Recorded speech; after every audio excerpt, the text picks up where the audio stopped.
السلام علیکم ورحمۃ اللہ وبرکاتہ۔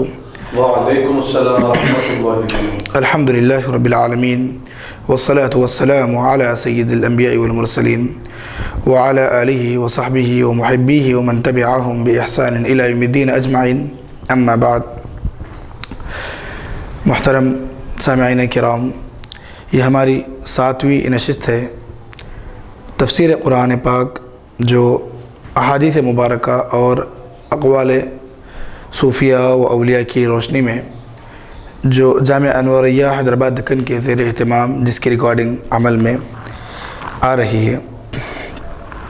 جب ہم یہاں سورہ فاتحہ کا تفسیر کے متعلق سورہ فاتحہ کی تفسیر میں اس کی وضاحت میں تھوڑا سا وضاحت یہاں کرتے چلے، اور کیونکہ یہ سورہ فاتحہ قرآن کی ابتدائی صورت ہے تو ابتدائی میں من جملہ تمام جو وضاحتیں جن کی ضروری ہے ان کو ذکر کر دینا مناسب ہے، تو اسی لیے کئی وضاحتیں یہاں پر ذکر کی جا رہی ہیں۔ تو انہی کی بعض وضاحتوں میں سے یہ بھی ہے کہ بعض وہ صفات باری تعالیٰ جو اللہ تعالیٰ کے لیے خاص تھیں اور ان کا ذکر بندوں کے استعمال میں کیسے ممکن ہو، تو اسی کے ذکر میں یہ بھی بات ہے کہ کیا ایاک نعبد کہنا اور پھر عبد الرسول، عبد النبی، غلام علی کہنا شرک نہیں ہے؟ یعنی اب یہ اس طرح کے نام رکھنا کیا شرک نہ ہوگا؟ اسی طرح غلام کے معنی عربی میں لڑکے کے ہیں، غلام کے معنی عربی میں لڑکے کے آتے ہیں، جیسے قرآن پاک میں ہے لِأَهَبَ لَكِ غُلَامًا زَكِيًّا، اس میں شرک کی کیا بات ہے؟ تو غلام نبی وغیرہ کہنا، غلام رسول کہنا، تو اس میں تو شرک کے کوئی معنی نہ ہوئے۔ اب رہ گیا عبد النبی، عبد الرسول۔ عبد کا لفظ 3 معنوں میں استعمال ہوتا ہے۔ عبد کی اضافت، عبد کے لفظ کو غیر خدا کی طرف نسبت کرنا، یہ کہاں تک درست ہے؟ تو اس کی وضاحت میں ذکر ہے کہ عبد کے معنی 3 معانی میں عبد کا لفظ استعمال ہوتا ہے معانی میں، کہ پہلا معنی ہے مخلوق۔ بے شک سب اللہ کی مخلوق ہے، کوئی کسی کا مخلوق نہیں، مگر مسلمان کے متعلق سوء ظن یعنی برا گمان اور تکفیر میں تعجیل یعنی کفر لگانے میں جلد بازی کرنا شایع نشان اہل علم نہیں۔ یہ اہل علم کے لیے مناسب ہی نہیں کہ وہ کسی بھی مسلمان کے متعلق برا گمان کرے اور اس کو نعوذ باللہ اسلام کے دائرہ اسلام سے خارج کرے۔ اس کے اور محل صحیح بھی تو ہے، یعنی اس معنی کا اور بھی تو مطلب ہو سکتا ہے۔ بالکل پہلے ہی معنی اس کو لے کر اس پر فتوے اور کفر شرک کے احکامات جاری کرنا، یہ ایک اہل علم کا تو شیوا نہیں، علم والے تو ایسا کبھی نہیں کر سکتے۔ اسی طرح مخلوق عبد کا دوسرا معنی ہے مملوک یعنی ملکیت، جیسے غلام، اور اسی طرح اس لحاظ سے بھی عبد الرسول یعنی نہیں، یعنی مملوک، غلام، یہ الفاظ بھی کوئی عبد الرسول نہیں، یہ شرف تو یعنی حضور صلی اللہ علیہ وسلم کی ملکیت۔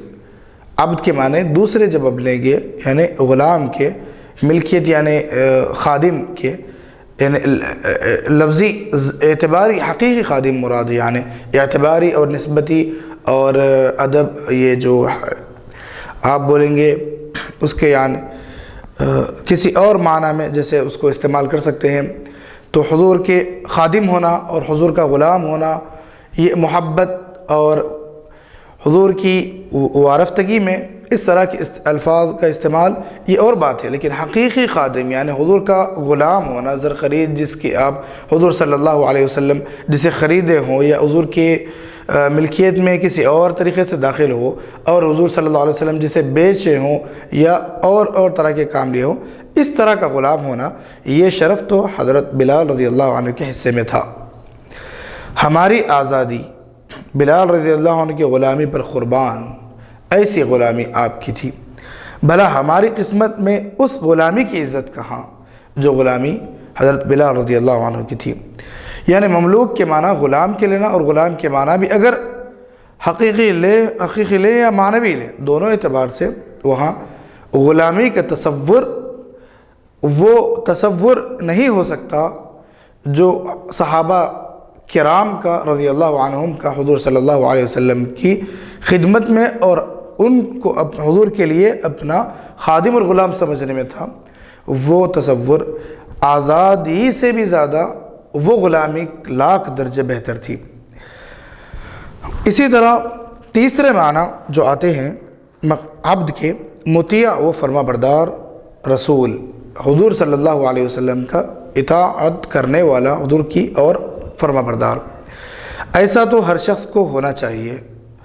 حضرت فاروق اعظم رضی اللہ عنہ خطبہ خلافت میں فرماتے ہیں، جب آپ خلیفہ ٹھہرے اور آپ نے اپنے خطبہ خلافت میں فرمایا، کنت عبدہ و خادمہ، یعنی میں رسول اللہ صلی اللہ علیہ وسلم کا بندہ تھا اور خادم، یعنی مطیع و فرما بردار تھا۔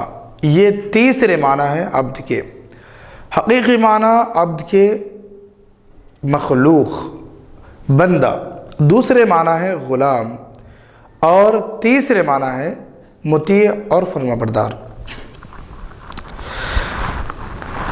اب اس کے بعد اسی کی وضاحت ہے کہ مظہر العجائب حضرت علی کرم اللہ وجہہ رضی اللہ عنہ ایک یہودی سے فرماتے ہیں، وَيْحَكَ أَنَا عَبْدٌ مِّنْ عَبِيدِ محمد صلی اللہ علیہ وسلم، تجھ پر افسوس ہے، میں غلامان محمد صلی اللہ علیہ وسلم میں سے ایک غلام ہوں۔ دیکھیے محمد صلی اللہ علیہ وسلم کی غلامی پر فاروق اعظم و مظہر العجائب یعنی حضرت علی کرم اللہ وجہہ کو، ان دونوں کو بھی ناز ہے، اور تم اس کو کفر و شرک سمجھتے ہو۔ ذرا غور کرنے کی بات ہے، صحابہ کرام جو ایمان کے علم بردار، ایمان کے بلند پہاڑ، اور ان کے ویسا ایمان تو دنیا مثال نہیں دے سکتی، ان کے ایمان کی طرح کوئی اپنا ایمان ثابت نہیں کر سکتا، نہ اس ایمان کے ادنا درجے تک پہنچ سکتا ہے۔ وہ ایمان، وہ کیسا ایمان تھا؟ ان کے ایمان میں کیا کوئی شک کر سکتا ہے؟ کیا کوئی اس طرح کی باتیں کر سکتا ہے؟ کیا اس طرح کا وہم و گمان کر سکتا ہے کہ جب انہوں نے اپنے لیے عبد کا لفظ استعمال کیا اور وہ بھی اضافت منسوب کرتے ہوئے حضور صلی اللہ علیہ وسلم کی طرف، کیا اب آپ یا اور کوئی ان پر کفر و شرک کہے گا؟ ہرگز نہیں۔ کیا غیر اللہ کی تعظیم اور ان کو سجدہ کرنا شرک نہیں؟ غیر اللہ کی عبادت شرک ہے، نہ کہ تعظیم۔ یہ بہت بڑا فرق ہے، جس کی وجہ سے ایک بڑا مسئلہ حل ہو جاتا ہے، اور ذہن اور گمان میں جو عجیب سی کیفیت ہے کہ چھوٹی چھوٹی سی بات پر کفر و شرک کے فتوے لگانا، ان کے احکامات جاری کرنا، اس کا بڑی ہی آسانی سے ازالہ ممکن ہے۔ غور سے سماعت فرمائیں کہ اللہ کے علاوہ کسی اور کو سجدہ کرنا، غیر اللہ کی تعظیم اور ان کو سجدہ کرنا، تعظیم اور سجدہ کرنا، کیا شرک نہیں؟ غیر اللہ کی عبادت شرک ہے، نہ کہ تعظیم۔ دونوں میں بہت بڑا فرق ہے۔ غیر اللہ کی عبادت اور تعظیم، عبادت شرک ہے، تعظیم شرک نہیں۔ لِتُعَذِّرُوهُ وَتُوَقِّرُوهُ، اللہ تعالیٰ کا ارشاد ہے حضور پاک صلی اللہ علیہ وسلم کی شان میں، تاکہ رسول اللہ صلی اللہ علیہ وسلم کی تعظیم و توقیر یعنی آپ کی بڑائی اور عظمت بیان کی جائے کریے۔ وَاخْفِضْ لَهُمَا جَنَاحَ الذُّلِّ مِنَ الرَّحْمَةِ، یہ ماں باپ کے لیے اللہ تعالیٰ کا ارشاد ہے، ماں باپ کے لیے اطاعت کا بازو جھکاؤ، پست کرو، یعنی بالکل آپ جھک جاؤ ان کے لیے، ماں باپ کے لیے۔ تو یہ کیا ہوا؟ یہ تعظیم نہیں تو اور کیا ہے؟ اللہ تعالیٰ ہی حکم دے رہا ہے تعظیم کرنے کا۔ اسی طرح قوموا لسیدکم، حدیث پاک میں ہے حضور صلی اللہ علیہ وسلم صحابہ کرام سے فرماتے ہیں تمہارے سردار کے لیے اٹھو، کھڑے ہو جاؤ. تو یہ ٹھہر جانا، اپنے سردار کے لیے کھڑا ہونا، کیا یہ تعظیم نہیں؟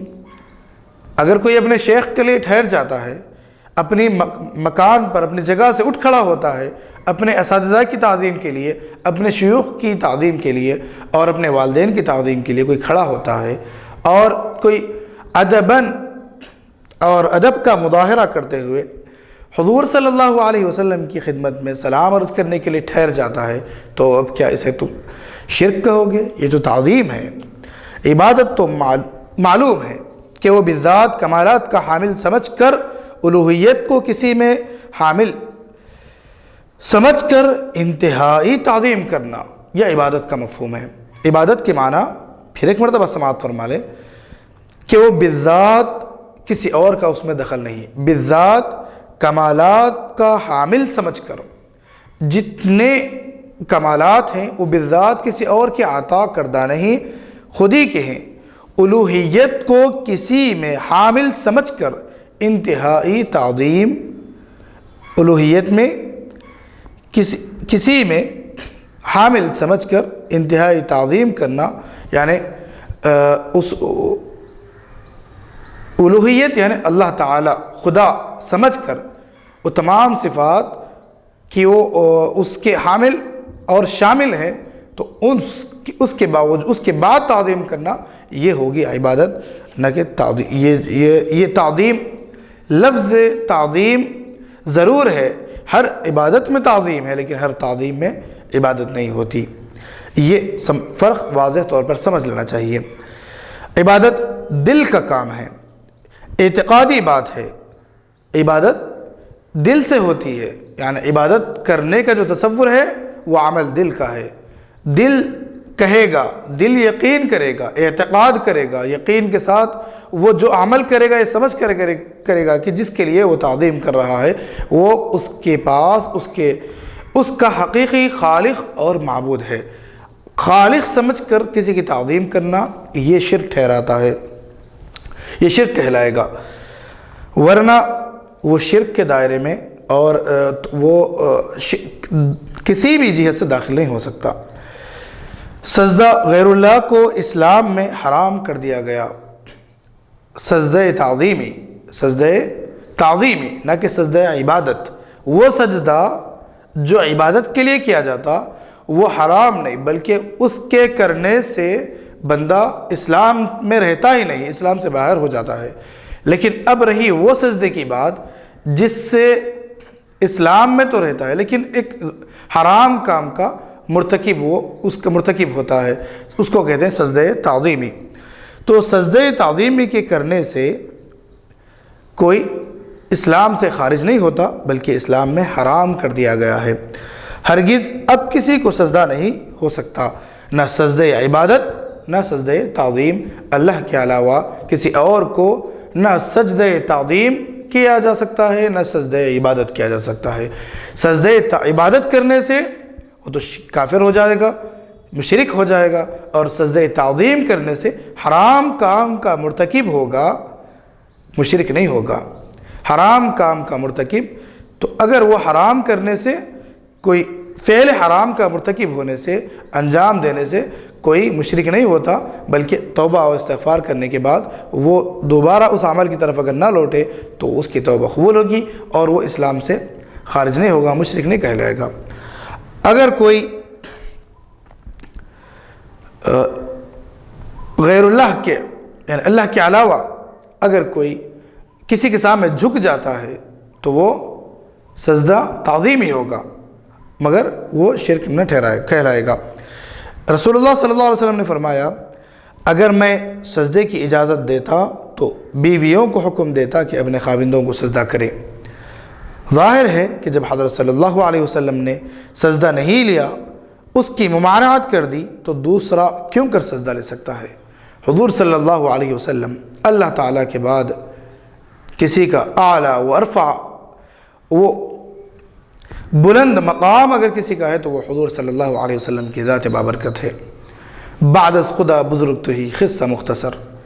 اب حضور صلی اللہ علیہ وسلم نے اپنے لیے کبھی سجدہ پسند نہیں فرمایا تو وہ آپ کسی اور کے لیے کیسے پسند کر سکتے ہیں؟ سجدہ تعظیمی ہو یا سجدہ عبادت، سجدہ عبادت تو درکنار، سجدہ تعظیمی بھی آپ نے اپنے لیے نہیں، صرف اور صرف اللہ تعالیٰ کے لیے ہی پسند فرمایا۔ اب اس کے بعد اسی کی وضاحت ہے کہ مگر یہ کہنا کہ سجدہ مطلقاً شرک ہے، لفظ سجدہ کرنا ہی، سجدے کا عمل کرنا ہی شرک ہے، درست نہیں، تو پھر آدم علیہ السلام کے لیے فرشتوں کو سجدے کا حکم دیا گیا تھا، اس کا کیا جواب ہو سکتا ہے؟ کیا شرک کا حکم دیا گیا تھا؟ غور کرنے والی بات ہے کہ آدم علیہ السلام کو سجدہ کرنے کے لیے اللہ تعالیٰ نے فرشتوں کو حکم دیا، تو کیا اللہ تعالیٰ نے فرشتوں کو شرک کا حکم دیا؟ نعوذ باللہ، ایسا کیوں ہو سکتا ہے؟ تو پھر کیا شرک نہ کرنے کی وجہ سے ابلیس مردود ہوا؟ تو وہ کیا تو شرک تھا کہ وہ اللہ تعالیٰ حکم دے رہا تھا، تو شیطان مردود کیوں ہوا؟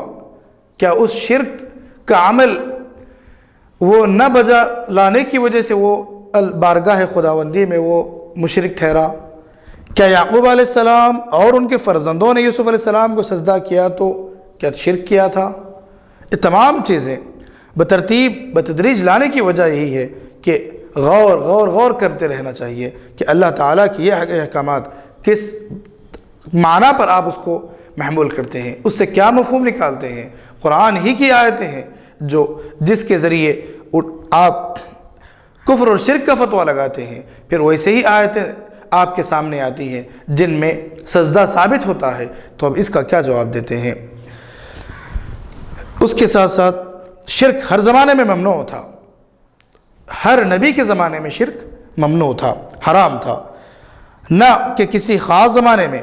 بات یہ ہے کہ اسلام نے مظنہ شرک اور ایسی چیز کو بھی منع کر دیا جس میں شرک واقع ہونے کا احتمال ہے۔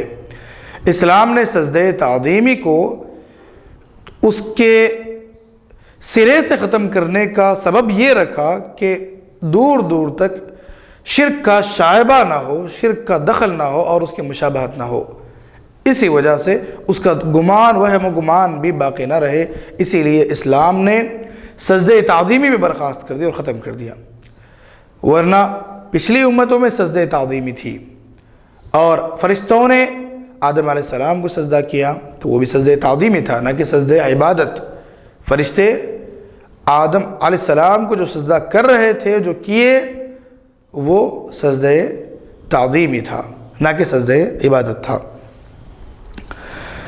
اب غیر اللہ کو سجدہ ہرگز درست نہیں، ممنوع ہے، حرام ہے، اور مرتکب عاصی ہے، نافرمان ہوگا اللہ تعالیٰ کا۔ مگر یہ یاد رکھو کہ ایمان بھی دل کا کام ہے، ایمان کا تعلق دل سے ہے یا دل کی صفت ہے، اور شرک و کفر بھی دل کا کام ہے یا اس کی صفت ہے۔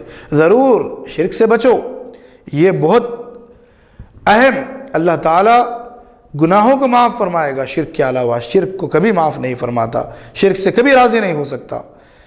تو آپ شرک سے ضرور بچنے کا حکم ہے، اور مظنہ شرک یعنی شرک کا گمان سے بھی بچو، اس کے قریب جانے سے بھی بچو، برے کام سے منع کرو، مگر سمجھ لو جاہل جہالت کرے تو عالم کو جہالت مناسب نہیں۔ اگر کوئی جہالت کی وجہ سے کسی غیر اللہ کو وہ سجدہ کر رہا ہے، اور وہ سجدہ عبادت کا نہیں بلکہ سجدہ تعظیمی ہے، تو وہ جہالت کی بنا پر کر رہا ہے۔ لیکن عالم اپنی جہالت سے کام کیوں لے؟ عالم اپنے علم سے کام لیتا ہے، عالم کو جہالت مناسب نہیں۔ تو ایک عالم ہوتے ہوئے علم کی معرفت، قرآن پاک کا اگر اس کے پاس علم ہے، صحیح قرآن پاک کی اور احادیث مبارکہ کی علم دین کی صحیح سمجھ وہ جو اس کے پاس ہے، تو ایک کبھی جہالت کی بات یہ نہیں کرتا کہ یہ جاہل اپنی جہالت کی وجہ سے سجدہ کیا، اور وہ عبادت خبروں کو سجدہ کیا ہو یا کسی اور شے کو سجدہ کیا ہو، اور یہ سمجھ کر رہا ہے کہ یہ خدا نہیں، یہ میں سجدہ تعظیم تعظیم اور ادب میں سجدہ کر رہا ہے، خدا سمجھ کر سجدہ نہیں کر رہا ہے، اس کے باوجود اس پر شرک کا فتویٰ حکم لگانا اور اس کو اسلام سے خارج کرنا، یہ مطلق جہالت ہے، یہ علم اور عالمانہ صفت نہیں ہو سکتی۔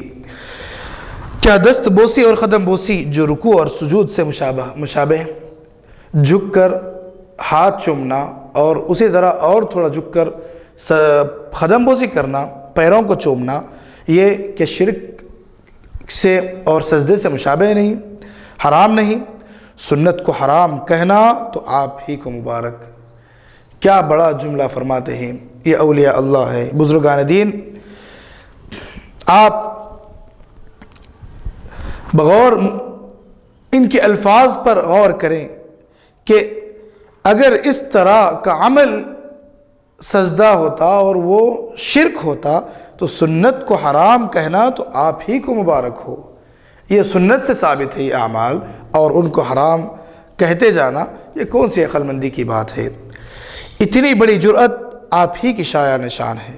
جناب حضرت صلی اللہ علیہ وسلم کا کچھ فرمانا، حضرت صلی اللہ علیہ وسلم کا کوئی کام کرنا، اور آپ صلی اللہ علیہ وسلم کے سامنے کوئی کام ہوا اور آپ صلی اللہ علیہ وسلم نے اس کو باقی رکھا، اس سے منع نہ کیا، یہ تمام چیزیں سنت ہوگی۔ اب آپ سماعت فرمائیں، امام بخاری رحمۃ اللہ علیہ ادب المفرد، اب آپ کی ایک کتاب بخاری صحیح البخاری کے علاوہ الجامع صحیح المسند کے علاوہ بھی آپ کی اور ایک کتاب الادب المفرد میں واضع بن عامر سے روایت کرتے ہیں، کہا ہم مدینے میں پہنچے تو وہاں کہا گیا کہ وہ رسول اللہ صلی اللہ علیہ وسلم ہیں۔ بعض صحابہ حضور صلی اللہ علیہ وسلم کی شان خدمت میں حاضر ہوئے تو کہا گیا کہ وہ رسول اللہ صلی اللہ علیہ وسلم ہیں۔ ہم نے ان کے دونوں جانب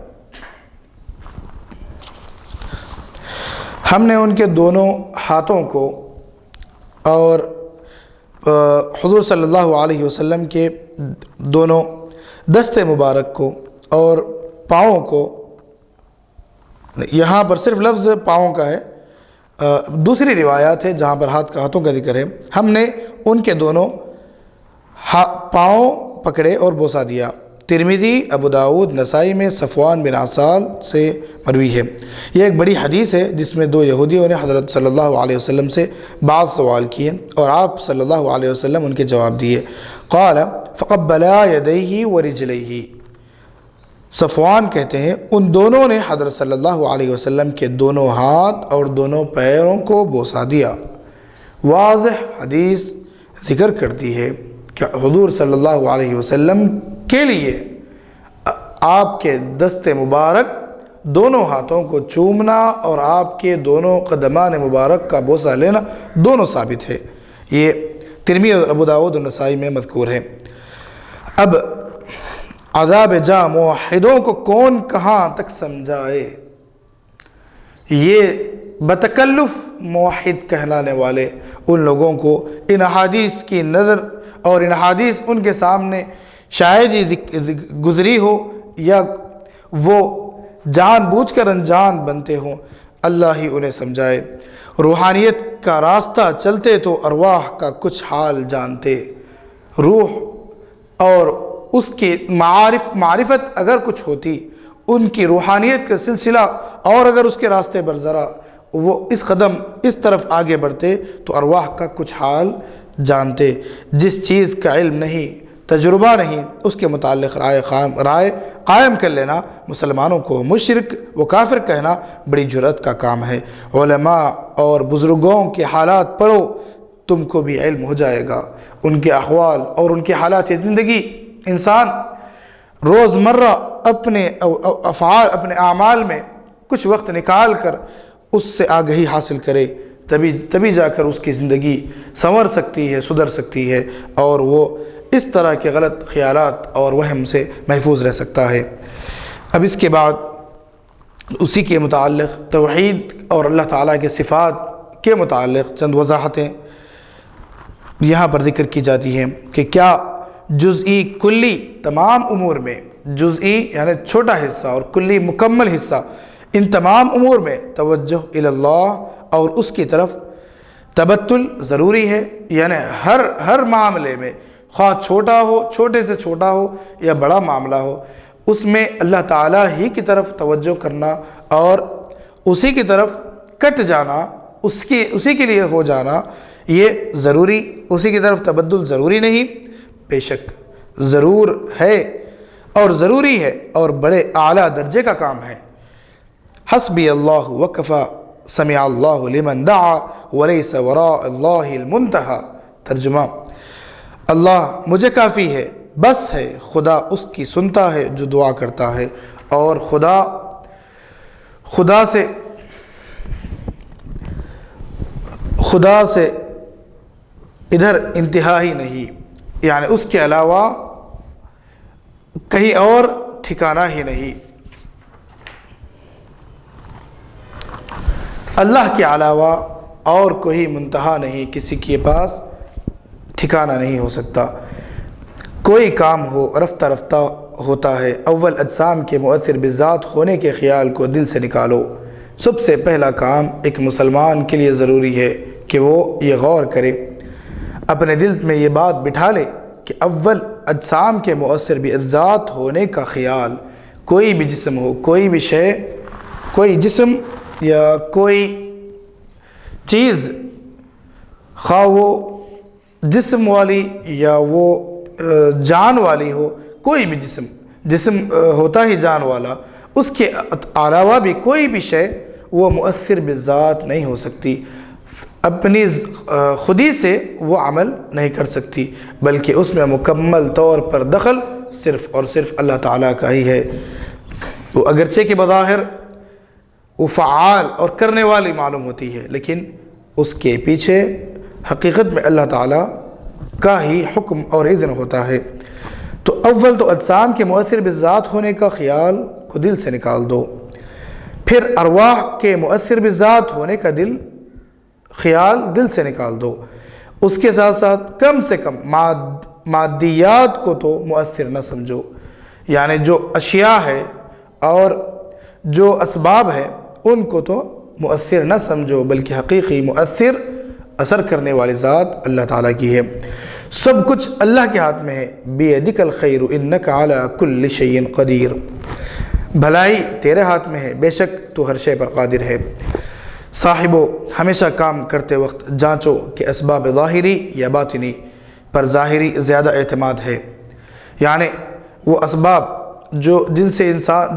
جن پر انسان بھروسہ کرتا ہے، وہ وسیلے، وہ ذرائع، خواہ ظاہری ہو یا باطنی، جو چھپے ہوئے ہوتے ہیں، جو انسان کو بظاہر نظر نہیں آتے، ان پر زیادہ اعتماد ہے، زیادہ یقین ہے، یا اللہ پر غور کرنا چاہیے انسان کو کہ ان پر زیادہ یقین رکھتا ہے یا اللہ پر اور اس کے وعدوں پر۔ اللہ تعالیٰ کا وعدہ وہ کبھی غلط نہیں ہو سکتا، اللہ تعالیٰ اپنے وعدے کے کبھی خلاف نہیں کر سکتا۔ تو انسان کو اپنے اسباب، اپنے وسائل اور اپنی کوششوں سے بڑھ کر اللہ تعالیٰ کی عمل اور اللہ تعالیٰ کی نصرت پر یقین ہونا چاہیے۔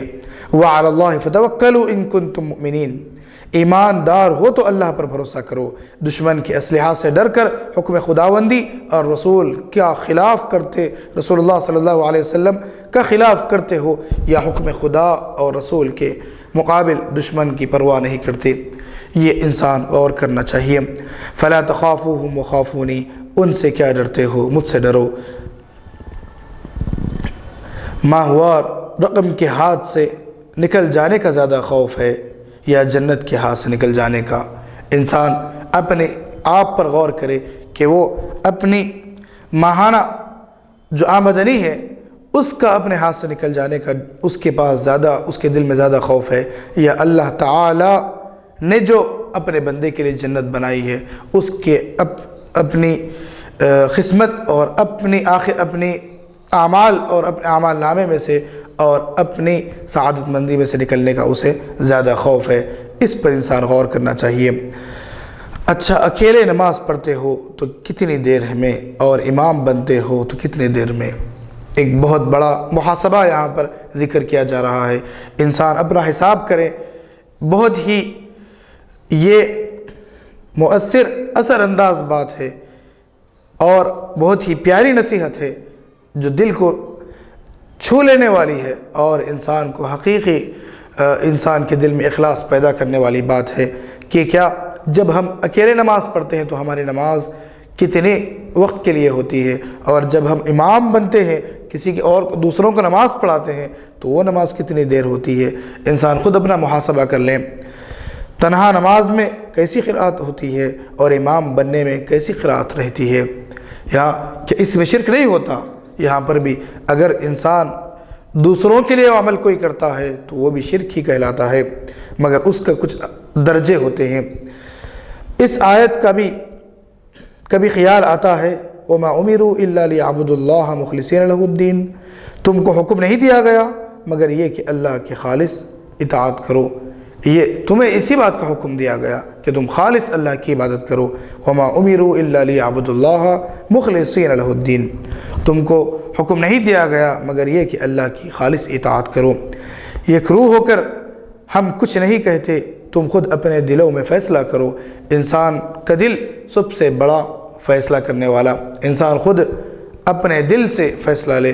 استفتی قلبک، اسی لیے کہا جاتا ہے کہ اپنے دل سے فتویٰ لو۔ سب سے بڑا مفتی انسان کا دل ہوتا ہے، وہی اس کو نیکیوں پر آمادہ کرتا ہے اور برائیوں سے روکنے میں وہی مددگار اور وہی اس کو ہمت دلاتا ہے۔ یہ اللہ تعالیٰ کی طرف سے اس کے لیے ایک بہت بڑی نعمت ہے کہ دل میں اخلاص پیدا ہونا، اور اخلاص ہی اعمال میں یہ وزن بڑھاتا ہے، اور اخلاص ہی بنیاد ہے ایمان کی اور دین کی اصل ہے۔ کیا شرک فی الالوہیت، شرک فی العبادہ، عبادت میں شرک، اللہ کی الوہیت میں شرک، شرک فی الارادہ تو واقع نہیں ہوا؟ یعنی جس طرح اللہ تعالیٰ کی الوہیت میں، خالق ہونے میں، مالک ہونے میں، خدا ہونے میں جیسے شرک ہوتا ہے، اسی طرح اس کی عبادت میں شرک ہوتا ہے۔ اسی طرح تصور جو ارادہ کرنے میں بھی کیا شرک ہو سکتا ہے، اور اگر واقع ہوا ہے تو توبہ کرو۔ انسان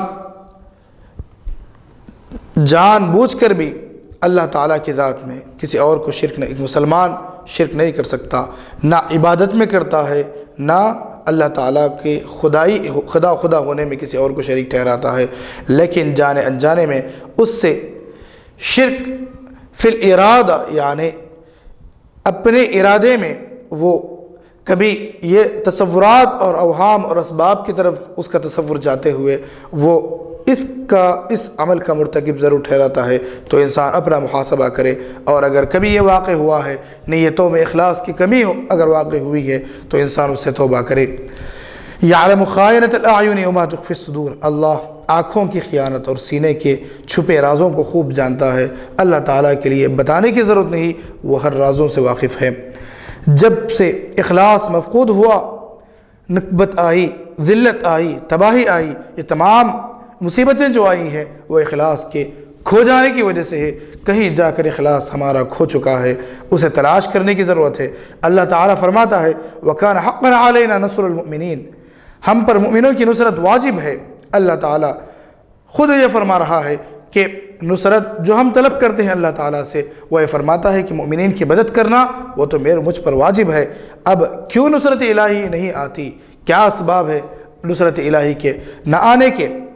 کچھ ایمان ہی کے لالے پڑ گئے ہوں گے، اور ورنہ خدا سچا، اس کا وعدہ سچا، اس میں کبھی کسی اعتبار سے خلاف نہیں ہو سکتی کوئی بات۔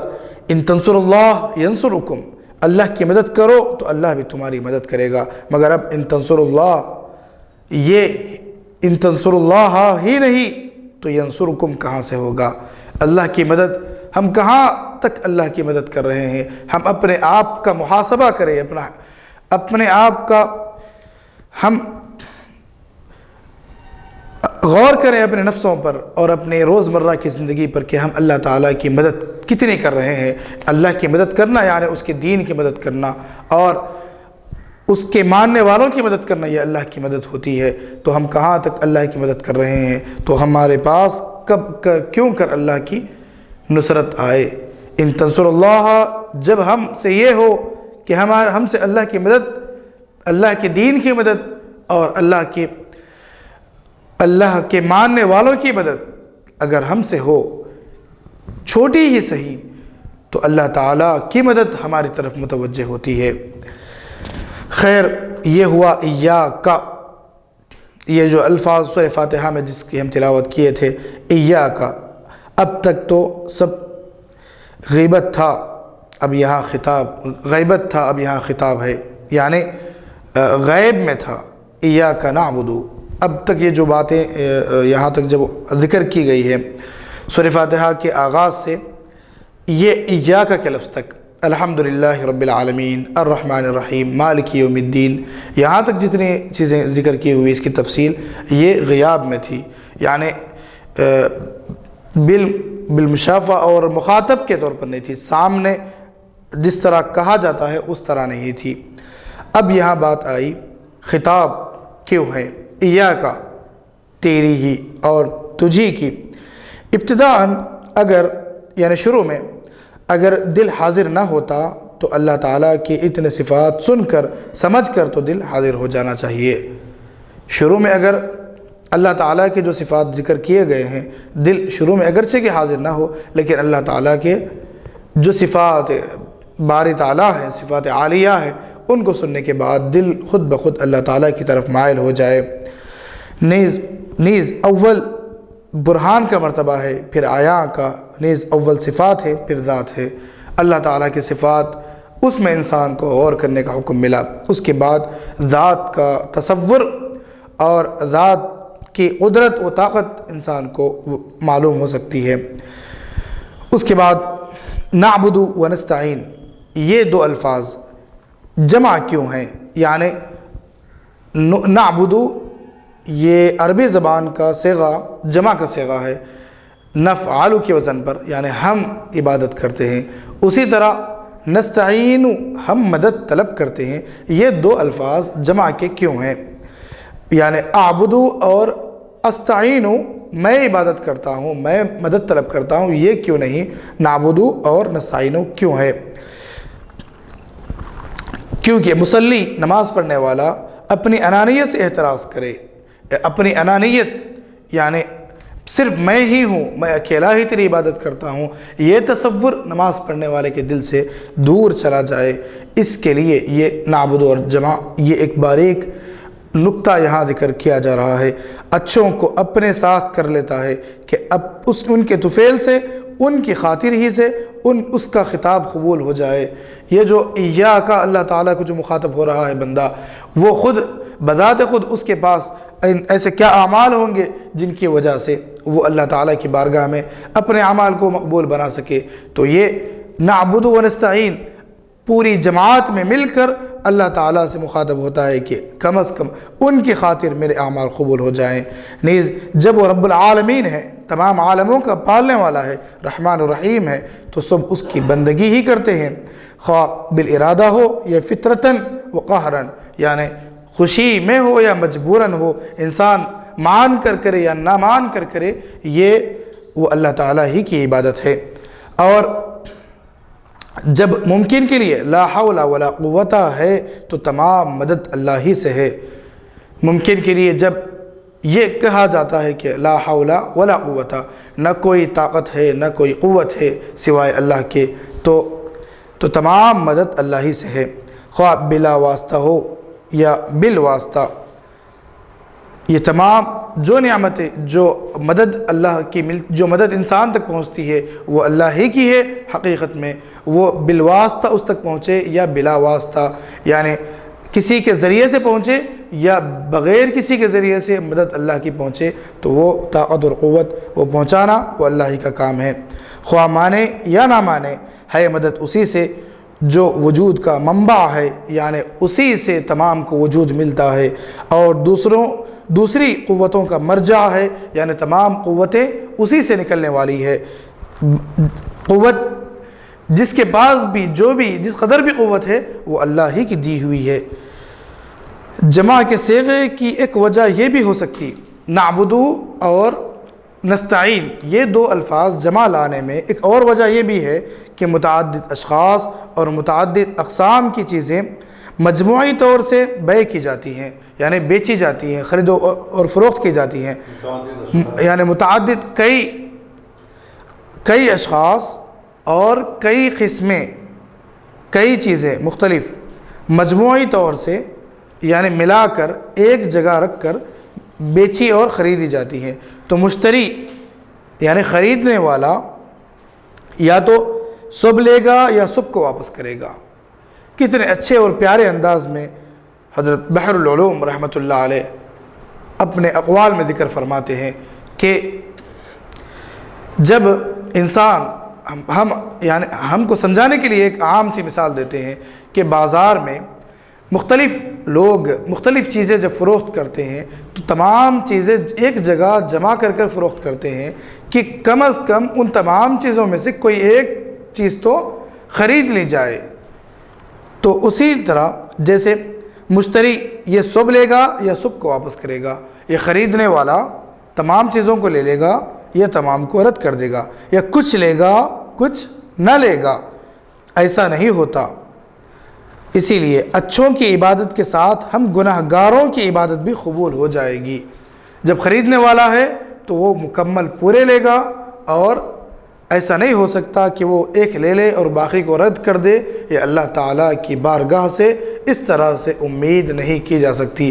جب ہم بندگان خدا اولیاء اللہ کے ساتھ ان کے ساتھ ہو کر اپنی عبادتوں کو اللہ کے بارگاہ میں پیش کرتے ہیں تو اللہ تعالیٰ سے یہ امید نہیں کی جا سکتی کہ اللہ تعالیٰ ان کے ساتھ جو عبادتیں آئی ان کے اپنے مقرب بندوں کی عبادتوں کو لے لے اور ہماری عبادتوں کو رد کر دے، ایسا ہم تصور نہیں کر سکتے۔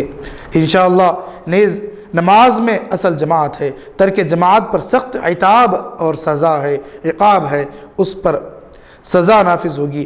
جماعت کا مفرد سے 27 درجے کا ثواب زیادہ ہے، مفرد یعنی تنہا پڑھنا 27 درجے کا ثواب زیادہ ہے۔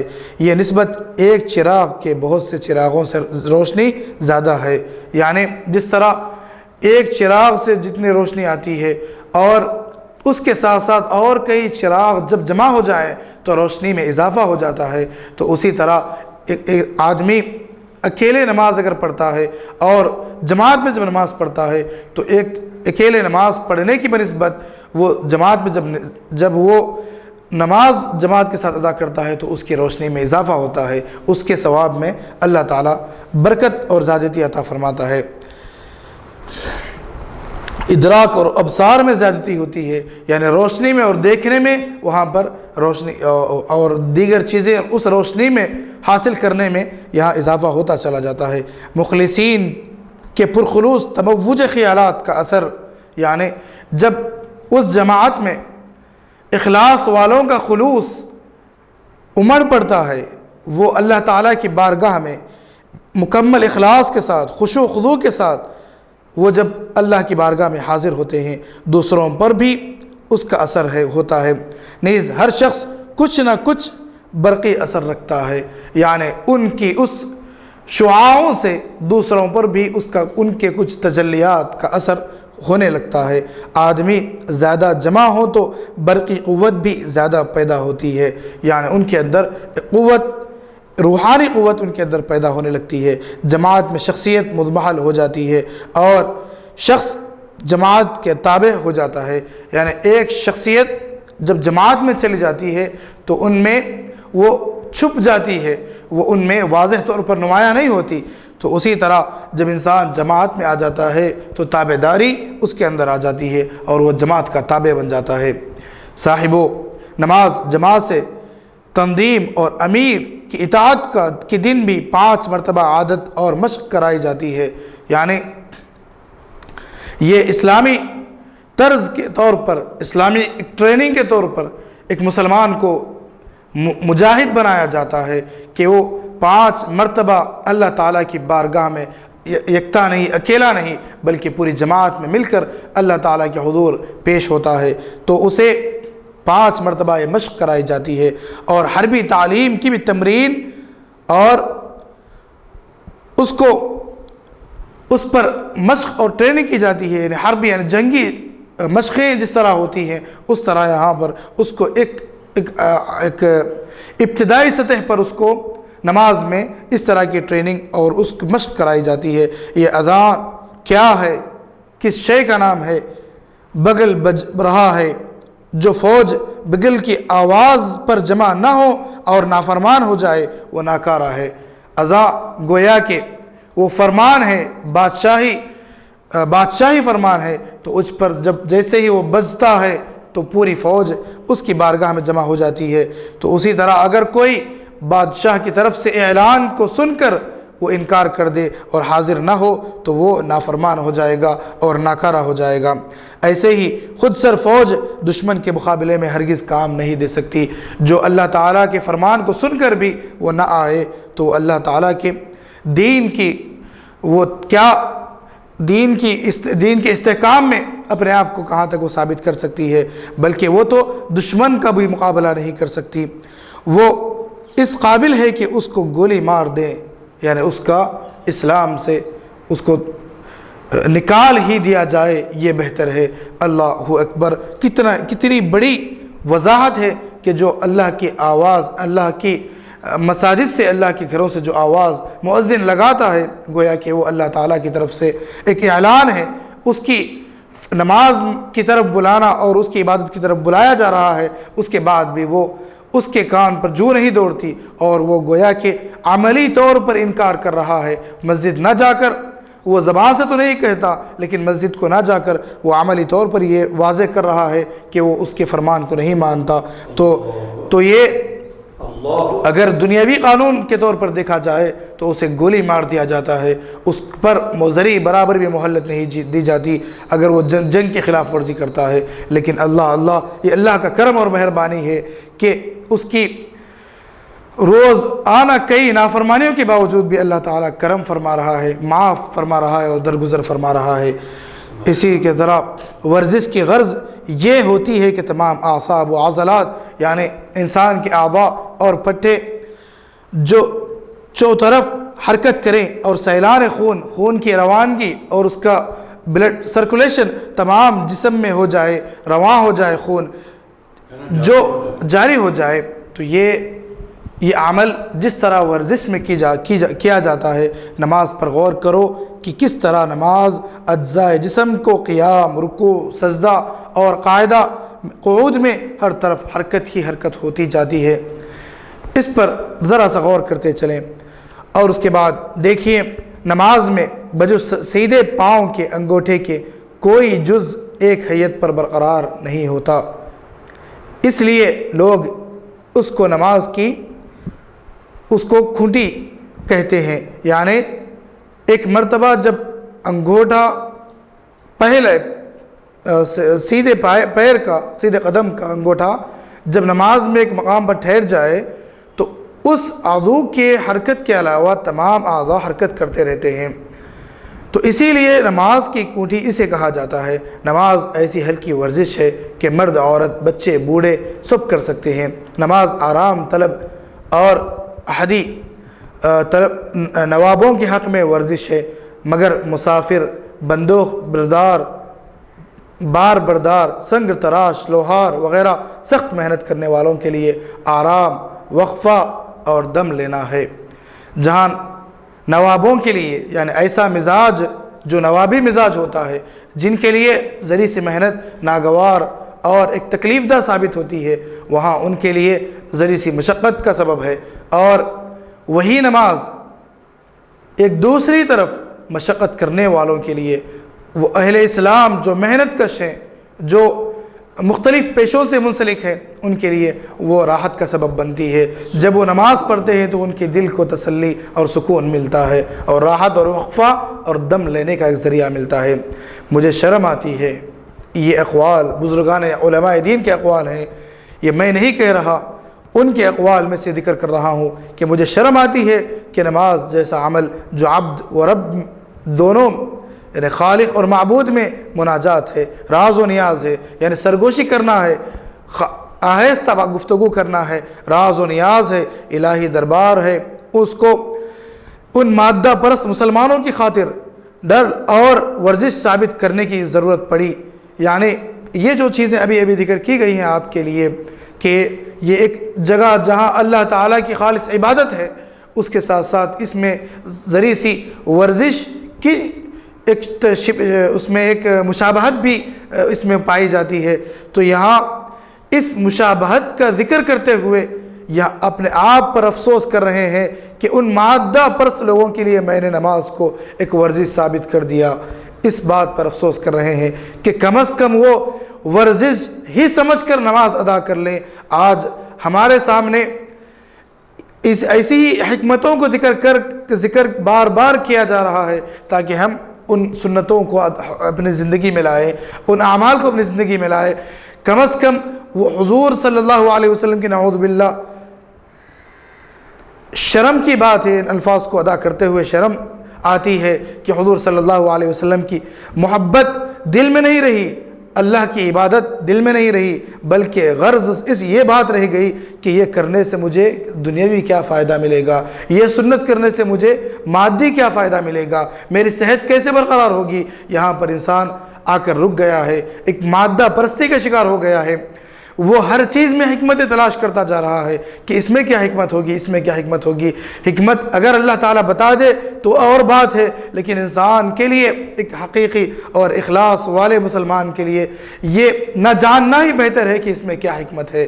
کیونکہ وہ جب اسے حکمت پتہ ہو جاتی ہے کہ یہ سنت سے یہ فائدہ ہوگا، یہ سنت سے یہ فائدہ ہوگا، اللہ کی یہ عبادت کرنے سے یہ فائدہ ہوگا، تو اس کی نیت اس فائدے کے حصول کے لیے وہ عبادت کرے گی اور اس کی نیت اس پر آمادہ ہوگی۔ لیکن وہ کبھی عبادت یہ سمجھ کر نہیں کرے گا کہ خالص عبادت ہے، اس کا فائدہ ہو یا نہ ہو، اس سے کوئی اس کو سروکار نہیں۔ بس اللہ نے حکم دیا، حضور کی سنت ہے، بجا لانا ہے۔ یقین مانیے صحابہ کا، اولیاء اللہ کا اور اہل ایمان کا، اسلاف کا یہی طرز عمل رہا ہے۔ وہ کبھی حکمتوں کے پیچھے نہیں گئے، اس کے فوائد کے پیچھے نہیں گئے، ان کا غرض اور ان کے مقصد یہی تھا کہ اللہ تعالیٰ کی بندگی ہو اور حضور کی سنت ادا ہو۔ تو اب یہاں پر یہ چونکہ نماز کا ذکر آ گیا تھا، اس کے ضمن میں ایک بات یہ ذکر کر دی گئی کہ اس میں ایک ادنا سی ورزش اور صحت کے لیے بھی فوائد ہیں۔ تو یہ ذکر کرتے ہوئے یہ ایک شرم کی بات محسوس کر رہے ہیں کہ یہ بات ذکر کرنا پڑ رہا ہے کہ کم از کم اس کے ذریعے سے تو نماز کی طرف مسلمان آ جائے، کیونکہ بغیر دنیاوی فائدہ دکھلائے کوئی دین کا کام کرنا نہیں چاہتا۔ آج کا دور ایسا ہو چکا ہے، اقامت سے حسب ذیل امور حاصل ہوتے ہیں۔ اب جو اقامت دی جاتی ہے، ایک تھا ابھی ذکر کیا گیا اذان کا معاملہ، اب رہا اقامت، اس سے کیا فوائد ہیں، اس کے فوائد ذکر کیے جاتے ہیں کہ اس میں فعلان، اجتماع، ڈریس، صف بندی، اٹینشن، سیدھا کھڑا ہونا، رکوع، سجود سے ایک طرح کی ٹیکنیکل اور ٹریننگ پوزیشن، یعنی انسان کے لیے ایک مستعد طور پر، مکمل طور پر تیاری جسے کہتے ہیں، وہ یہاں پر ثابت ہوتی ہے۔ قعود سے سیٹنگ پوزیشن، یعنی انسان کے ٹھہرنے کا ایک مستحکم نظام، اور سلام سے وہ جو آخر میں جو الفاظ سے وہ نماز ختم کرتا ہے، وہ اس کے لیے آئز لفٹ اور بریک اپ یا ڈسمس، یعنی منتشر ہو جانا، یعنی یہ اصطلاحات اسی لیے ذکر کیے جا رہے ہیں تاکہ زیادہ سے زیادہ اس سے استفادہ ہو، کیونکہ ہمارا جو آج کا مزاج ہو گیا ہے کہ اردو سے ناواقفیت، اور یعنی علماء کرام بھی اس کو ذکر کرنے پہ مجبور اسی لیے ہو رہے ہیں کہ دنیا آج جس طرح مادہ پرست کا شکار ہو گئی، اسی طرح اپنی زبان سے ناآشنا ہو کر، اس سے دور ہو کر غیروں کی زبان سمجھنے پہ مجبور ہو گئی، تو اسی لیے ان کے الفاظ میں سمجھایا جا رہا ہے۔ تو یہ جس طرح سلام پھیرتے ہی انسان منتشر ہو جاتا ہے، پوروں میں اتحاد باقی نہیں رہتا، وہ جو ڈسپلن تھا وہ ختم ہو جاتا ہے، تو منتشر ہو جاتے ہیں۔ تو اسی لیے ہر حکم یا کمانڈ کے ساتھ ہی سب مل کر ایک ہی کام کرنا، یہ عمل اقامت سے لے کر سلام تک پورا کا پورا اسی عمل اور اسی طرح گزرتا جاتا ہے۔ انسان جب اپنی نماز پر غور کرے اور جماعت پر غور کرے تو اسے یہ تمام چیزیں واضح طور پر سمجھ میں آ جائے گی کہ یہ کیا ہو رہا ہے، اور یہی ایک جماعت ہے کہ جو کئی افراد کے اسلام لانے کا سبب بنی، جنہیں ہمارے اعمال اور ہمارے کردار جنہیں مسلمان نہ بنا سکے، وہ اللہ تعالیٰ کی حبیب کی یہ جو سنتیں اور یہ ادائیں ہیں جسے ہم ادا کرنے کے ذریعے سے، جسے وہ غیر مسلم دیکھ کر کہ ان کے اندر کتنا بڑا اتحاد ہے، کتنی بڑی ڈسپلن اور یونٹی ہے، اس کے ذریعے سے وہ اسلام میں داخل ہو رہے ہیں۔ یعنی ہم اس کا ذریعہ نہیں بنے، بلکہ وہ بھی اللہ کے حکم کی فرما برداری ہی ان کو اسلام میں داخل کرنے کا ذریعہ بنی۔ اچھا، اب یہ کچھ باتیں تھیں، اس کے بعد یہاں پر ہم آج کے درس کا اختتام ختم کرتے ہیں اور چند باتوں کے ذکر کر کے خلاصے کے طور پر نماز جماعت سے تنظیم کی کس طرح تمرین کرائی جاتی ہے، یعنی جماعت میں کس طرح یہ تنظیم اور اس کو ترتیب زندگی میں کس طرح عمل میں لائی جاتی ہے۔ اذان سن کر لوگ مسجد میں جمع ہو جائیں تو چاہیے کہ وہ سب سے زیادہ عالم ہو اور اس کو امام اور لیڈر منتخب کریں، یعنی اسی کو امام بنایا جائے جو سب سے زیادہ عالم ہو اور جو سب سے بڑا مقام رکھتا ہو۔ مال و دولت کی عزت کوئی اہمیت نہیں رکھتی۔ مسجد میں آنے کے بعد یہ نہیں دیکھا جاتا کہ کون کتنے پیسہ والا ہے اور کتنی جائیداد اور عزت و جاہ والا ہے، اس کا اعتبار نہیں رکھا جاتا۔ اللہ تعالیٰ کی بارگاہ میں اسی کا لحاظ رکھا جاتا ہے جو اللہ تعالیٰ کے جناب میں زیادہ مقبول ہو۔ تو جو سب سے زیادہ علم والا ہوگا، اللہ تعالیٰ کے اور اس کے حبیب کے علم کو اور اس کی احکامات کو زیادہ جاننے والا ہوگا، اسی کا زیادہ وہاں مقام و مرتبہ ہوگا۔ اس کے ساتھ ساتھ امام بنانے کے بعد اطاعت امام واجب ہے۔ جس کو آپ امام منتخب کریں تو اب اس کی فرما برداری آپ پر واجب ہوگی۔ جو مقتدی اطاعت امام نہیں کرتا، اس کا سر بروز قیامت گدھے کا ہوگا۔ اللہ اکبر، نعوذ باللہ، اللہ ہماری حفاظت فرمائے۔ یعنی جو مقتدی اطاعت امام نہیں کرتا، جب اس کے لیے ایک امام مقرر کر دیا گیا، وہ اپنے اعمال میں ذری کوتاہی کرتے ہوئے امام کی اقتداء نہیں کرتا، اس سے آگے نکل جاتا ہے یا اس سے بہت پیچھے رہ جاتا ہے یا اس کی اطاعت نہیں مانتا، تو اس کا سر بروز قیامت گدھے کا ہوگا جو نہایت بے خوف جانور ہے۔ اسی لیے اللہ تعالیٰ نعوذ باللہ اس کے لیے یہ سزا رکھا ہے۔ صف بندی میں امیر اور غریب سب برابر ہوتے ہیں۔ اس میں مساوات کا بہترین سبق دیا گیا۔ بعد میں آنا اور کھاندوں پر سے لوگوں کے پیر مارتے آگے جانا نہایت ممنوع ہے اور ایک تکلیف دہ بات ہے۔ امام یا امیر کی ہر امر میں، ہر حکم میں پیروی ضروری ہے، ورنہ تنظیم کی غرض ہی مفقود ہو جاتی ہے۔ یعنی اس طرح منظم طریقے سے، ایک مرتب طریقے سے یہ تمام جماعت کو تشکیل دینا، اس کو جمع کرنا اور سب کو بلانا، دعوت دینا، مسجد میں ایک جماعت بنانا، یہ تمام حکمتیں سب ختم ہو جاتی ہے اگر وہاں اطاعت اور فرما برداری ہی ختم ہو جائے اور انسان اپنی جماعت میں سے نکل کر آگے کی جماعت میں ٹھہرنے لگے اور آگے والا پیچھے آنے لگے اور تمام نظم و ضبط ختم کر دے، تو یہ اس نظم کا بد نظمی وہاں وجود میں آتی ہے۔ اسی طرح چھوٹی چھوٹی باتوں میں امام کی مخالفت نہ کرنی چاہیے۔ ایک بہت بڑا مسئلہ اور اس کا حل یہاں ذکر کیا جا رہا ہے، جہاں پر ذری بات پر امام سے ناراض ہو جانا، اس کے لیے یہاں پر ایک مختصر سے جملے میں اس کی نصیحت کی جاتی ہے کہ چھوٹی چھوٹی باتوں پر امام کی مخالفت نہ کرنی چاہیے۔ یعنی اس امام کے اچھے اعمال تو دیکھیں، اس کی روزمرہ کی اس کی زندگی پر تو غور کریں، وہ کتنی ضرورتوں سے اور اپنے مسائل سے وسائل سے وہ گزرتے ہوئے اس بڑے ذمہ داری کو انجام دے رہا ہے۔ اس کی اچھائیوں پر تو نظر ڈالیں، بلکہ نہ کہ اس کی چھوٹی چھوٹی برائیوں اور اس کی غلطیوں کو اپنی زبان اور اپنی گالیوں کا، اپنی بری بھلی باتوں کا جو سو اسے نشانہ بنائے، یہ کہاں درست ہے۔ اگر امام رک جائے یا قراءت میں غلطی کرے، پڑھنے میں ذرا سا غلطی اس سے ہو جائے تو اس میں لقمہ دینا، بتلا دینا یہ ضروری ہے۔ یہ چند امامت کے اور نماز کی لیے نصیحتیں تھی۔ اسی طرح اگر دوسری رکعت کے بعد قعود نہ کرے تو سبحان اللہ کہیں، یعنی ابتدائی مسائل ہیں جو یہاں ذکر کیے جاتے ہیں جو ہر مسلمان کو جس سے واقف ہونا ضروری ہے. یعنی اللہ تعالیٰ غلطی سے پاک ہے. آدمی سے بھول چوک ہوتی ہے تو وہاں پر اسے اس کے سنت طریقے سے جو انداز یہاں بتلایا گیا کہ سبحان اللہ کہیں اور دوسرے الفاظ سے گریز کریں. آدمی سے بھول چوک ہوتی ہے یعنی احتیاط کریں, دوسرے اعمال سے احتیاط کریں, دوسرے الفاظ اور اشارے اور کھانسنا اور فلاں کے جو چیزیں کرتے ہیں. عورتوں کے لیے جو حکم ملا صفقے کا یعنی تھالی مارنے کا انہیں حکم ملا ہے وہ اس طرح سے الفاظ زبان سے ادا نہ کرے, اور اگر مرد ہے تو وہ سبحان اللہ کہے. اگر امام سے غلطی ہو جائے, جی ہاں, امام اگر رکوع چھوڑ یعنی تاخیر کر دے یا کوئی عمل ایسا بھول جائے جس کی وجہ سے نماز کا اعادہ لازم ہو سکتا ہے تو اس کو فوری طور پر اگر اسے لوٹا دیا جائے تو اس کو غلطی کا احساس دلانا نماز میں رہتے ہوئے, اور احساس دلانے والا بھی لقمہ دینے والا بھی وہ بھی نماز میں ہو, وہ خارج از نماز نہ ہو, ورنہ پورے نمازیوں کی اور امام کی نماز چلی جاتی ہے اگر وہ اس شخص کا لقمہ لے جو نماز سے باہر ہو.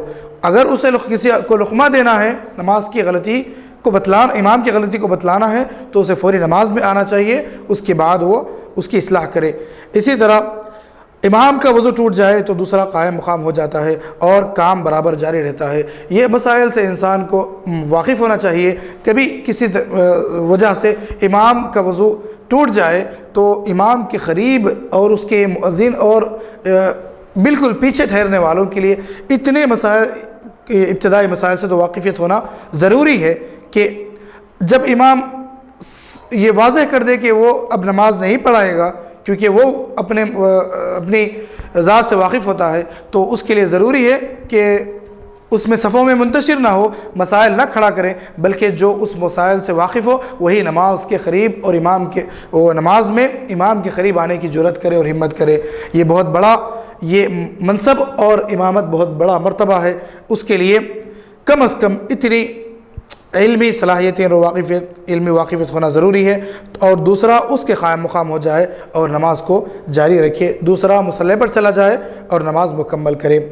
اگر امام کوئی ایسا کام کرے یا قرات میں ایسی غلطی کرے جو اصول دین کے خلاف ہو, یعنی دین کی اصول بنیادی عقائد کے خلاف ہوتا ہو, جیسے مثال کے طور پر انعمت علیہم کا ترجمہ جو آتا ہے کہ تو نے ہم پر انعام کیا, آپ نے ہم پر انعام کیا, کس جگہ انعمت علیہم نعوذ باللہ کوئی کہے یعنی میں نے انعام کیا بجائے اس کے تو کیا ہوگا تو نے انعام کیا میں نے انعام کیا, یعنی اتنا بڑا فرق توحید میں اور اللہ تعالیٰ کے انعام اور بندے کے انعام کرنے میں. جب یہاں صرف اور صرف زبر اور پیش سے انعامتا کے بجائے انعامتوں کا ادا ہو جانا کہہ دے تو فوراً نماز توڑ ڈالیں, یعنی اب اس کے علاوہ اور کوئی چارہ نہیں, نماز یعنی بالکل خراب ہو گئی, دوبارہ اثر نو نماز پڑھنا چاہیے, کیونکہ ایسی بڑی غلطی ہے جس کا ازالہ سجدہ سہو سے اور کسی اور عمل سے نہیں ہو سکتا. اور اسی طرح لا طاعت لمخلوق فی معصیت الخالق, یعنی اللہ کی معصیت کرنے میں کسی مخلوق کی اطاعت نہ کرنی چاہیے. اللہ تعالیٰ کی نافرمانی میں یعنی بندوں کی لا طاعت لمخلوق, مخلوق کی اطاعت یعنی کسی بھی صورت میں درست نہیں جبکہ وہ اطاعت کرنے میں اللہ تعالیٰ کی نافرمانی ہوتی ہو. تو جب اللہ تعالیٰ کی نافرمانی کسی بھی زاویے سے ہو رہی ہے وہاں متصور ہو, یعنی اس آیت کو اس حدیث مبارکہ کو یہاں لانے کی وجہ یعنی ذکر کرتے ہیں, یعنی خود بخود انسان اب تک سمجھ میں آ رہا ہے کہ یہاں یہ بات ذکر کرنے کی وجہ کیا ہے. یعنی یہ تمام امور بظاہر انسان کے لیے ایک حیا کا سبب بنتی ہے جو انسان سب کے سامنے ذکر کرنا پسند نہیں کرتا, تو لیکن یہاں بندوں کی فرما برداری نظر آ رہی ہے اور اللہ تعالیٰ کی باطنی اور چھپی ہوئے طور پر نافرمانی ہو رہی ہے. تو انسان یہ بندے کیا اسے بدلہ دیں گے, اللہ تعالیٰ جانتا ہے اس کی حقیقت کو, تو اللہ تعالیٰ کی فرما برداری میں یہ بندوں کی فرما برداری کو تصور میں اور اپنے اس کی پرواہ نہ کرے, بندوں کی اطاعت میں وہ یہ ہمیشہ مولا سامنے رکھے کہ کہیں میرے ان کی فرما برداری کرنے میں کہیں اللہ تعالیٰ کی نافرمانی تو نہیں ہو رہی ہے. اس پر عمل کرنا چاہیے. دیکھو کیسی اخلاقی جرأت کی تعلیم ہے, یعنی اخلاقی جرأت کی تعلیم ہے, ہمت کی تعلیم ہے. پیٹھ پیچھے غیبت کا حکم نہیں، سامنے حکم دیا جا رہا ہے، جو کچھ کہنا ہے سامنے کہہ دو، غلطی کی اصلاح کراؤ۔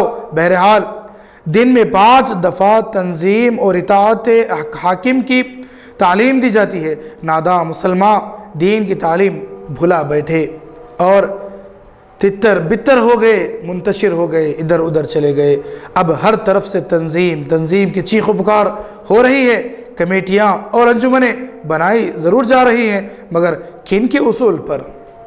یورپ کے اصول پر، اغیار کے اصول پر، اور اب اس پر فخر اور مباحات اور فلاں فلاں نعرے لگائے جا رہے ہیں کہ کیا اچھے اصول ہے، کیا اچھی تعلیمات ہے۔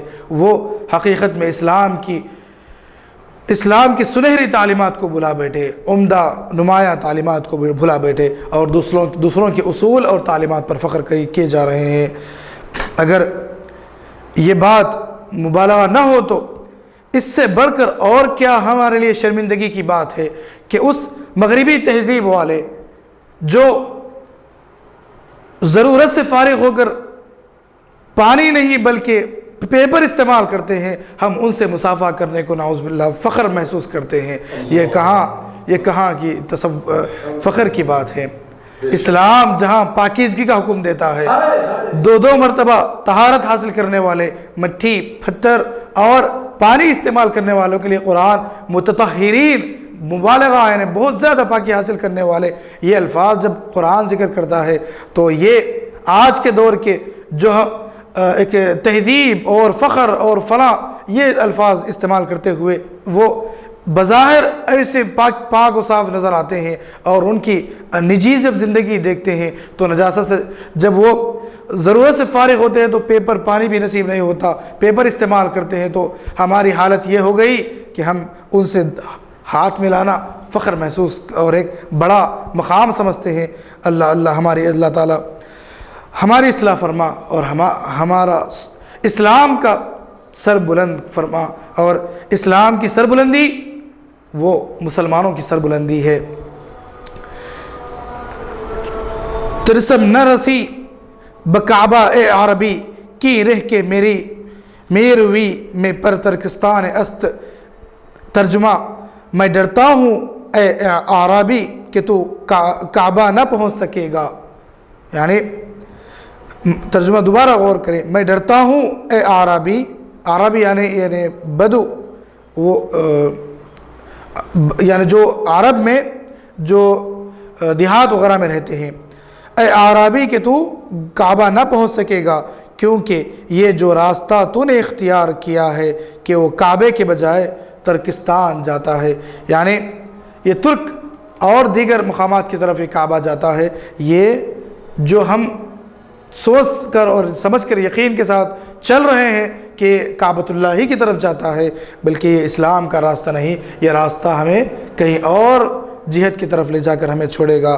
یہاں اخیر میں علامہ اقبال کی ایک بات یاد آ رہی ہے، اسی پر ہم اکتفا کرتے ہیں کہ غالباً کہ مغرب کی طرف نہ جا، مغرب میں غروب یعنی مغرب کی طرف نہ جا، کیونکہ وہاں مغرب میں سورج غروب ہوتا ہے، وہاں پر تمام چیزیں غروب ہو جاتی ہے، وہاں پر طلوع نہیں ہوتی، تو مغرب کی اقتدا میں نہ جا، کیونکہ سورج بھی غروب کہاں ہوتا، وہ بھی مغرب میں ہوتا ہے۔ تو علامہ اقبال یہاں نصیحت کرتے ہیں کہ اسلام کی تعلیمات یہ ہمارے لیے سربلندی کا باعث ہے، دنیا میں فخر کا باعث ہے، اور اسلام کی تعلیمات کی برابری دور دور تک کسی اور مذہب میں نہیں۔ اللہ تعالیٰ سے دعا ہے اللہ تعالیٰ ہم تمام کو اسلام کی صحیح سمجھ عطا فرما، دین پر چلنا ہمارے لیے آسان فرما، اپنے اور اپنے حبیب پاک صلی اللہ علیہ وسلم کی سچی محبت ہمارے دلوں میں جاگزی فرما۔ وصلی اللہ تعالیٰ وسلم علی خیر خلقہ سیدنا محمد وعلی آلہ وصحبہ اجمعین والحمد للہ رب العالمین۔ اللہ تعالیٰ درس حدیث، درس تفسیر، درس فقہ، آمین، جو لوگ جو ہے حصہ لے رہے ہیں، جو لوگ درہ میں جو بھی عبادت کی حصہ لے رہے ہیں، اللہ تعالیٰ ان کے تمام دنیا و آخرت کے سارے جات مقاصد میں آمین آمین۔ اللہ تعالیٰ ڈاکٹر روبینہ صاحبہ کی تمام حاجات کو اور ان کی ضروریات کو آسان فرما، اور ان تمام اعمال جو باب العلم جامعہ انواریہ کے ذریعے تمام عمل میں آ رہے ہیں، اللہ تعالیٰ اس کو قبول فرما، اور ان کی پیچھے جو تمام حضرات جن کی سعی اور مختلف طور پر اس کے لیے کوششیں جن کی جا رہی ہے، خواہ وہ مادی ہو یا معنوی یا مالی ہو یا کسی بھی قسم کی، اللہ تعالیٰ ان تمام کو قبول فرما، ان کے تمام میں برکت عطا فرما۔ وصلی اللہ تعالیٰ وسلم علی خیر خلقہ سیدنا محمد وآلہ وصحبہ اجمعین والحمد للہ رب العالمین۔